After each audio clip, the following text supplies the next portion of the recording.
이제 우리 다 함께 한 목소리로 하나님 아버지 앞에 우리의 신앙 고백으로 이 말씀을 봉독해 올려드리도록 하겠습니다. 시작.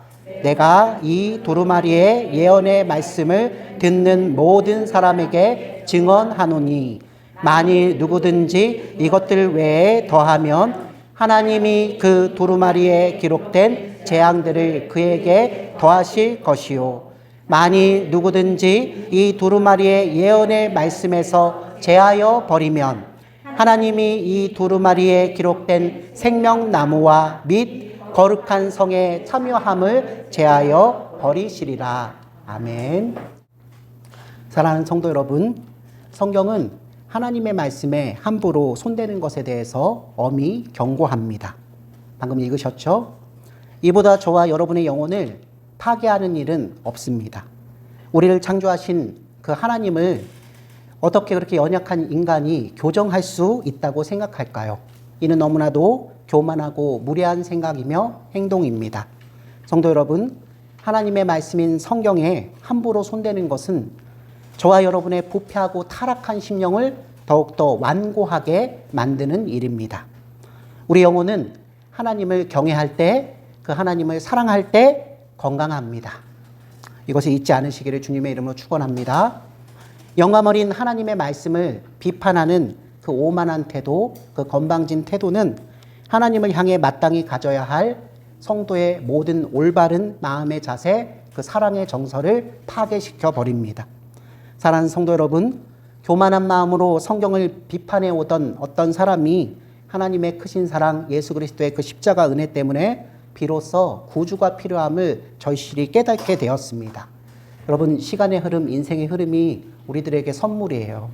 과거에 내 지혜로, 내 경험으로 그 하나님을 무시하고 하나님을 믿는 사람들을 미워하던 그 사람도 얼마든지 하나님께서 정하신 일을 베푸셔서 당신의 무릎 앞에 무릎을 꿇릴 수 있는, 당신의 사랑으로 그 생각을 변화시킬 수 있는 분이시기 때문에 우리가 인생을 한 점으로만 생각하고 이 점의 연속인 선으로 생각하지 못하면 자기 자신의 삶을 오해하고 다른 사람들의 삶을 저주하는, 하나님께서 전혀 원하시지 않는 인생을 살 수 있다는 것을 우리 서로 좀 기억하기를 원합니다. 계속해서 이 분에 대해서 제가 얘기해 볼게요. 하나님께서 은혜 내리셔서 교만한 마음으로 성경을 비판하던 분이 이제 구주가 필요함을 알게 되었을 때, 그는 지금까지 너무나 거룩한 하나님의 말씀을 경솔히 여기며 살아왔다는 사실 때문에 끊임없이 양심의 가책을 받았습니다. 또한 이전까지 오만한 마음으로 성경을 읽고 다루었기 때문에 성경 구절들을 두고 헛된 몽상을 일삼았기 때문에 하나님의 말씀을 통해서 위로를 찾기가 어려움도 발견하게 되었습니다. 힘들고 지칠 때면 마치 그 성경 구절들이 자신을 비웃는 것처럼 느껴진다고 그렇게 얘기하기도 했습니다. 성도 여러분, 제가 한 가지 비유를 들어보겠습니다. 여러분 들으시면 웃으실 수도 있어요. 참 멍청한 사람이라 그러실 수도 있어요. 그러나 우리 인생이 그렇지 않는가 우리가 한번 돌이켜보기를 원합니다. 이런 비유입니다. 스스로 우리 넘쳐나는 충만한 샘물 있죠? 자기 스스로 샘물의 입구를 돌로 막아놓고서는 나중에는 목마르다고 해서 그 막아놓은 샘물에 가서 물을 찾는다면 그 일이 쉽게 이루어지겠습니까? 여러분, 우리가 인생 전체를 통해서 성경 말씀을 무시하는 마음이 있다면 우리는 그래서 이것을 조심하고 유의해야 합니다. 그것은 고통 가운데서 도움을 줄 수 있는 유일한 친구를 사실상 내 인생에서 내쫓는 행위입니다. 우리 마음이 얼어붙어서 내가 겪고 있는 극복할 수 없는 일들이 무시로 연속되어서 그 말씀이 위로가 되지 않는 일은 실제로 존재할 수 있습니다. 그렇다고 해서 내가 그 상황에 압도되는 마음 때문에 하나님 말씀이 잘못됐다, 하나님 말씀은 변해야 된다, 하나님 말씀은 다른 사람은 몰라도 나한테 적용되지 않는다라는 너무 쉬운 결론을 내시면 아니 되겠습니다. 사랑하는 성도 여러분, 어떤 귀부인이 매일 아침 종을 시켜서 성경을 한 장씩 읽도록 했습니다. 그리고 이 귀부인은 자신의 생각에 그 하나님 말씀이 마음에 들지 않는다면 그 구절을 단호하게 지워버릴 것을 종에게 명령했습니다. 그러던 어느 한날 종은 성경을 이곳저곳 들추면서 읽어내기를 지체했습니다. 기부인은 이내 종에게 큰 소리를 쳤고요. 왜 읽지 않느냐라고 했을 때 종은 대답했습니다. 부인, 성경 모두를 지워버려서 이제는 남은 부분이 한 구절도 없습니다. 사랑하는 성도 여러분, 이 기부인은 위안과 가르침을 줄 하나님의 말씀이 하나도 남지 않을 때까지 매일매일 한 구절 한 구절 다 지워버린 것입니다. 오직 자신의 생각과 자신의 판단으로 말입니다. 성도 여러분, 지독한 판단으로, 지독한 비판으로 우리가 받을 하나님의 자비의 말씀을 파괴하지 마십시오. 특히 어려움에 처했을 때가 더 그래요. 여러분, 제가 비밀 하나 알려드릴까요? 아담과 하와는 어떻게 넘어졌습니까? 하나님 말씀을 알고 있었지만 그 하나님 말씀을 교묘하게 오해하게끔 만드는 뱀, 사단의 속임수에 걸려 넘어졌죠. 우리 주 예수 그리스도께서 성령에 이끌려서 마귀에게 3번 시험 받으실 때 마귀가 예수님을 어떻게 유혹합니까? 이미 기록되어 있는 구약 성경의 말씀을 교묘하게 비틀어서 접근합니다. 첫 번째 사람 아담과 하와는 그 비틀린 말씀을 듣고 하나님을 신뢰하기보다는 마귀의 말이 그럴듯하여서 하나님을 버리고 마귀를 택했지만 우리 주 예수 그리스도께서는 아버지와 한 몸, 그죠? 성부와 성자와 성령 하나님은 삼위일체 하나님이시잖아요.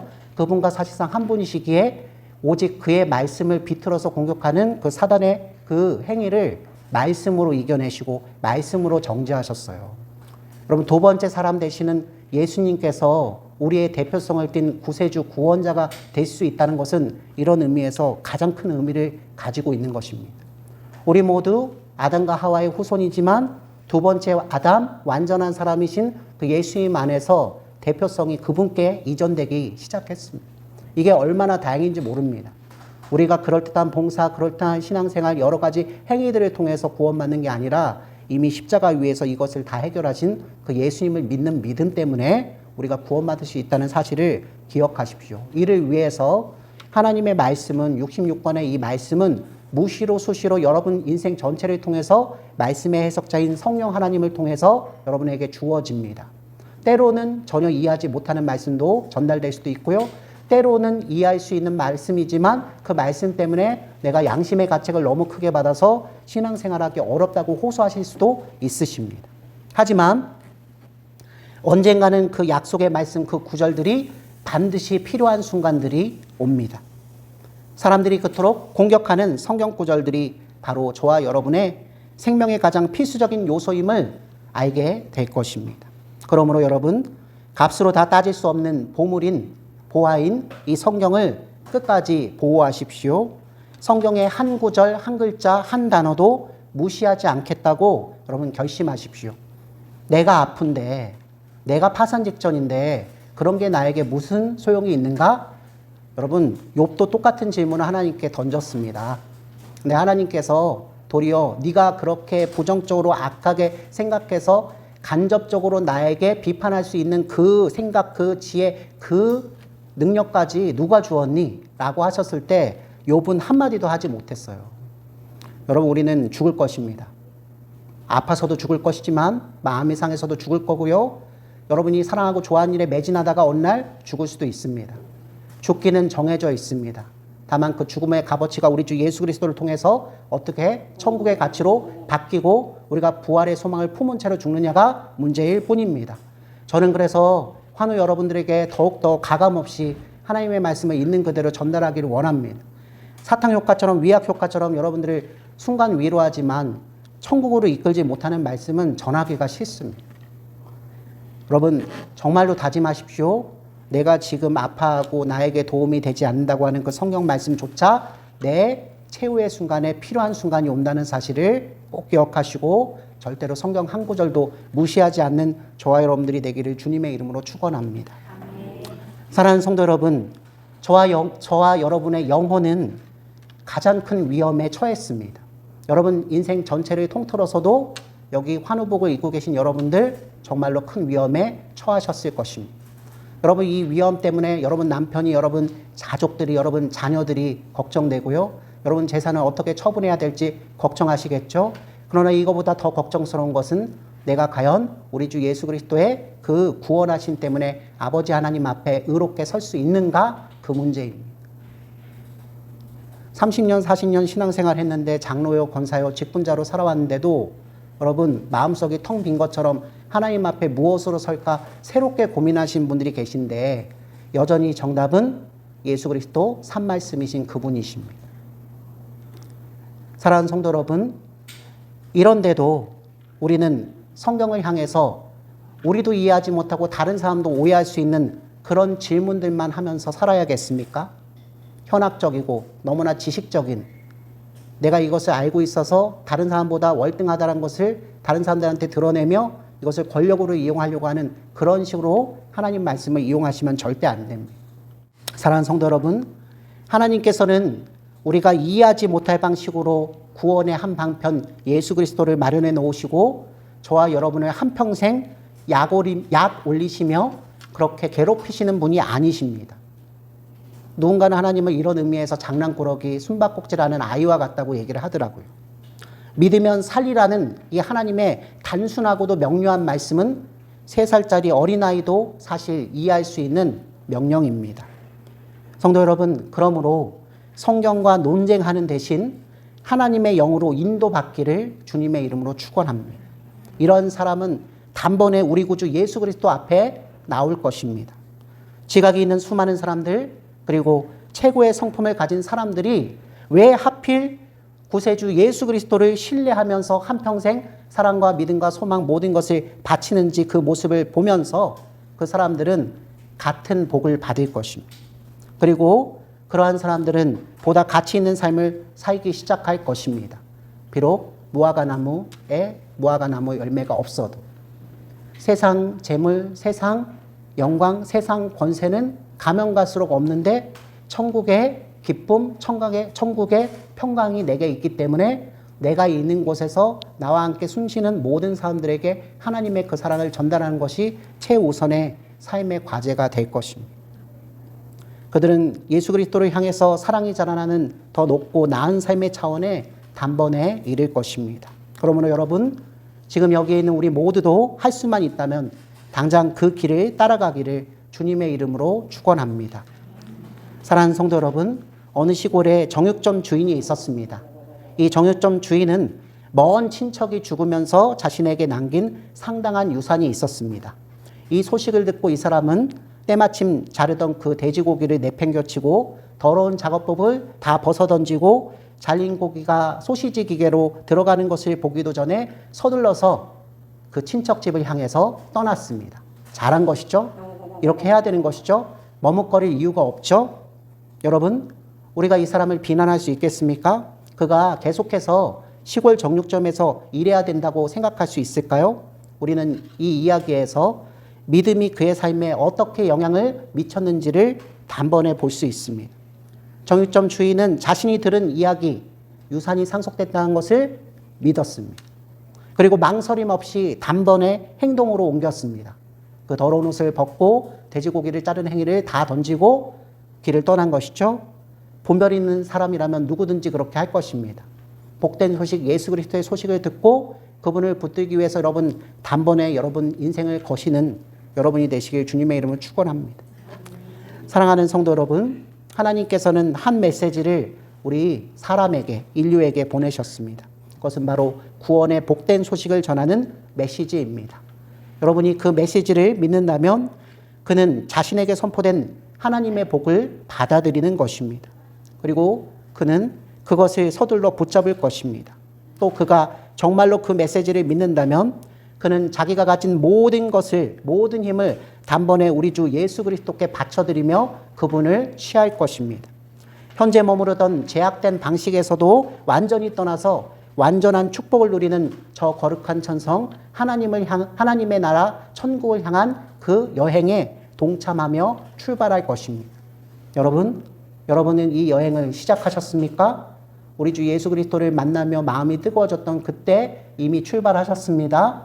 단번에 천걸음을 가는 사람은 없지만 우리를 도우시는 성령님과 그 성령님이 해석해 주셔서 무시로 죄지을 때마다, 연약할 때마다 부어주시는 그 말씀을 붙잡고 우리는 마른 땅을 한 걸음씩 걸어가는 것입니다. 여러분, 1000걸음을 100걸음을 점프할 수는 없습니다. 그러나 주님께서 주시는 그 말씀을 붙들고 성령께서 충만케 하시며 용서하시며 우리 안에 하늘의 기쁨과 평강을 주시는 그 믿음의 발걸음을 계속 걸어가시는 저와 여러분이 되시기를 주님의 이름으로 축원합니다. 사랑하는 성도 여러분, 우리에게 있어 죄가 무엇인지를 우리가 실제로 볼 수 있다면 우리는 마치 독사를 본 듯 깜짝 놀라면서 그 독사, 그 죄, 그 뱀을 뿌리치고 멀리 도망칠 것입니다. 당장 그 죄에서 도망칠 것입니다. 여러분, 우리가 아무리 환우복을 입었어도요, 다른 사람은 나를 몰라도 하나님께서 나를 들여다보셨을 때 아직도 지워지지 않는, 아직도 그리스도 예수 안에서 발견되지 않은 연약한 흠, 결점, 죄악은 아직도 남아 있습니다. 그러므로 내가 일정 수준에 올랐기 때문에 성경 66권을 통독했기 때문에 내가 목사님을 통해서 이렇게 배웠기 때문에 하나님 말씀이 필요 없다라고 할 수 있는 사람은 사실 아무도 없습니다. 정말로 하늘의 복을 가지신 분들은 이 사랑하는 하나님의 말씀을 품에 끼며 늘 읊조리며 늘 묵상하며 그 말씀 앞에서 엎드려질 수밖에 없다는 것을 기억하시기를 바랍니다. 아름답고 귀한 말씀 생명샘이로다. 아름답고 귀한 말씀 생명샘이로다. 아멘. 축도합니다. 이제는 우리 주 예수 그리스도의 은혜와 하나님의 높고도 진실하신 사랑하심과 성령 하나님의 내주하여 주심과 조명하심과 충만하여 주심이 오늘 말씀을 듣고 우리 하나님께서 구세주 예수 그리스도 십자가 사랑과 그 천국의 기쁨과 평강을 항상 누리도록 성도에게 마련해 주신 한 방편, 은혜의 방편인 그 성경 말씀을 더욱더 사랑하고 성경 말씀을 무시하지 않고 성경 말씀을 보호하면서 살기로 작정하고 다짐하고 하나님 앞에 나아가는 우리 모든 하나님 나라 백성들 머리 위에 그들의 일주일의 삶 가운데 그들의 사랑하는 모든 사람들에게 그들의 생업 가운데도 이제로부터 영원까지 항상 함께 계실지어다.